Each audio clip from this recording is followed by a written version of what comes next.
Gilles, tu as rencontré un homme qui a fait la Première Guerre mondiale. Oui. Et il t'a raconté une histoire, vas-y. Parce qu'il n'est plus là pour nous la raconter. Non, malheureusement, tu es le dernier témoin. Oui, de lui en tous les cas. Ben, voilà. Oui, j'étais à l'école biblique de 1975, 75 à 77. Tu peux dire en français. En français, 75 à 77. Ah ouais. Et en 1976, j'ai rencontré un homme, un vieux pasteur qui avait 84 ans à l'époque et qui était un ancien soldat de la guerre 14 et qui avait fait Verdun dans les premières lignes de Verdun. Et ce pasteur, il était tout vieux, tout ridé, mais il avait une relation avec Jésus qui est, pour moi, hors norme. Et je ne peux pas tout vous raconter ce qu'il était, mais c'était un être extraordinaire qui m'a beaucoup impacté au niveau de mon cœur. Et un jour, il me raconte une histoire qu'il a vécue dans les tranchées de Verdun. Étant chrétien, quand il était soldat, quand il avait un moment, il s'écartait des autres pour lire sa Bible, pour prier son Seigneur, etc.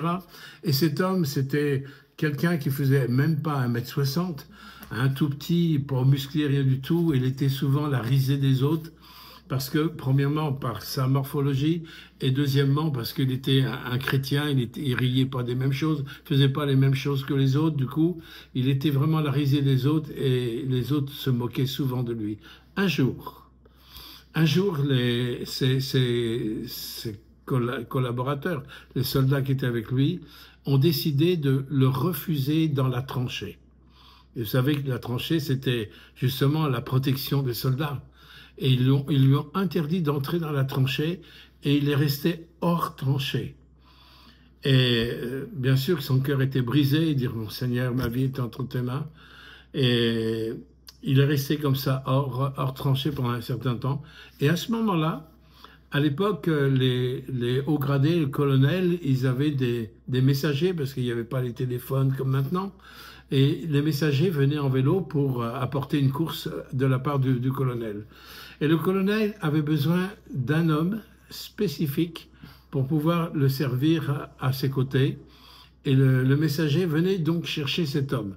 Qui y voit en premier ce soldat qui s'appelait Louis Reynaud, pour ceux qui ont connu, il était dans la région de Vichy, il était un Auvergnat, Louis Reynaud, qui était là hors tranchée d'une façon tellement injuste, avec tous les risques que cela comportait.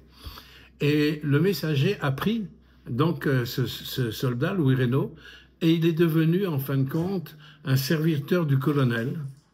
Et quelque temps après, il y a eu la guerre continuée, bien sûr, et tous ceux qui étaient dans la tranchée avec Louis Reynaud, ils sont tous morts. Ils sont tous morts à la guerre, sauf Louis Reynaud, qui a été sauvé de la mort par quelque chose de tellement injuste. Et j'aimerais simplement relever ça, parce que dès qu'on vit quelque chose d'injuste, souvent on râle, on conteste, on a le poing en l'air et on est blessé parce qu'on dit tout le temps « Ah, c'est pas juste ». Mais il faut jamais oublier que nous servons un Dieu qui sait changer ce qui est injuste en quelque chose de juste. Il sait changer le mal en bien. Jésus-Christ sait changer le mal en bien. Et il faut que ça soit bien gravé dans le fond de notre cœur, parce qu'il change le mal en bien. Recevez ça aujourd'hui.